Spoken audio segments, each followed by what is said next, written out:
Hey sis, I know in the video that I used the word forgive. That's not necessarily what's going on here. This is just a candid conversation with my dad. So I'm using language that he can attach to and what immediately comes to mind when I'm speaking. But I've forgiven my sister. It's not unforgiveness. What this would be is standards of self, right? A boundary is something that, per my definition and my understanding, and a boundary is something you put up while you raise your standards, right? I need to put something in place while I figure this out. So you go ahead and stay over there and I'm gonna figure myself out, because how did I find myself in that situation? So I put a boundary up. In the boundary space, there was not forgiveness. There was like, oh yeah, okay, cool, yeah. But now I just elevated my standard for self, and I will not allow people who, first of all, I ain't here to teach nobody that don't want to be taught. Secondly, the lessons that are in there, I have played this scenario over in my head at every stage of my evolution. Even in the stage of my present evolution where I feel I'm golden, I'm ready, I'm just waiting on God to get me to go. I'm ready. But at this stage in my evolution, I still run that, I filter that story through, right? So as you are healing and doing the work, so here's a teaching moment. As you are healing and doing the work, filter through whatever scenario through your filtration system. And there's going to be a point in our healing journey where we're like, fuck that, I don't care. And we could run it through our filtration system as many times as we can, and we could find a million reasons why I ain't forgiving that motherfucker. But I forgive her.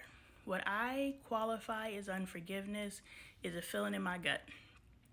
When I am upset, pissed off, that person energy, there's a feeling in my solar plexus that I align with unforgiveness. I no longer feel that feeling in relation to my sister. She's over there, I'm over here. What we are dealing with is a new set of standards. It does not align with my father's set of standards, which is, as long as you got DNA, you family. That doesn't rock with me in 2024, in my present space of awareness of self and my filtration system. So let me tell you what my problem is with my sister. My problem with my sister is what she did does not align with my version of humanity. I can justify everything she did. I can filter through and understand everything that she did. But in giving that understanding, right, first you're in unforgiveness because I don't understand why they did that. I understand exactly why she did it. She has every right to have her standards for self. She has every right to have her boundaries. Now I have to look at myself, now that I understand everything that she did. I don't agree with anything that she did, which means how she chooses to govern her life is not how I govern my life. So now when I have to look at people that I choose to align with as family, the most closest humans on this earth to me, my family should be, that's what I teach, my family. The people I could depend on, the people that could depend on me, the people I show up for, the people who show up for me, the people who move like I move, not exactly like I move, but at the very foundation and ethics of what we think is right and wrong. My sister doesn't live there, and she may live there today, but again, that's her work to do. There's two people in this equation,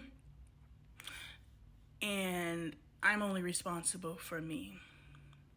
I also know that if ever the day comes where I stand in a space where I'm open to relationship, it's going to look exactly the same. The only thing that's going to change is acknowledging that I got a sister now. But I'm not interested in having phone calls with her. I'm not interested in spending time and space with her. I'm not interested in hashing anything. And this is something that I learned this weekend, or this past weekend.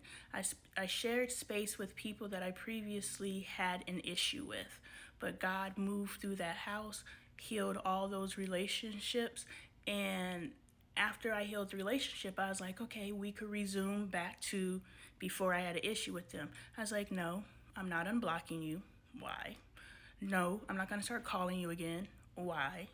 I could move past this issue and still continue to move within my standards, because I put up boundaries, and I got a problem with you while I work it through.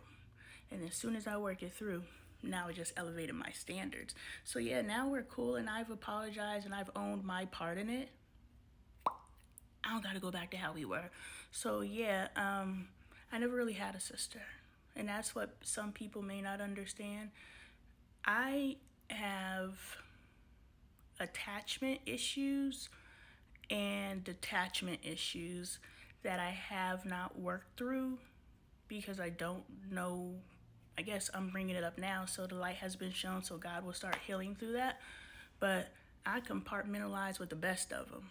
So I never bonded with my sister. So when it was time for me to detach from my sister, there was never no glue there. Like, it was some flimsy dollar store glue stick type glue on our relationship. And then she did what she did. And it was just like, oh, well, the fragility, the fragility. So that's where that is, sis. I understand what you're saying, and I believe in, and that's what this whole video series that I'm dropping. I had a conversation with my dad, you know, and we actually got real, you know, and I feel it's important to post this video so people know, especially from his generation, let these conversations be had. Let your children speak freely and heal through it. Like, at least have an honesty conversation. The problem is with closure is people won't allow it. Allow closure. I can still not mess with you, but I got that off of me, and I didn't say it in a way that was disrespectful. So if you allow for that space, then that's cool. But now when we're talking about somebody who did something unforgivable, my sister's just not a human that I would ever align with. Her ethics are not my ethics. And so, do I have to associate with someone who has different ethics than me simply because we have the same blood? And the answer will always be no.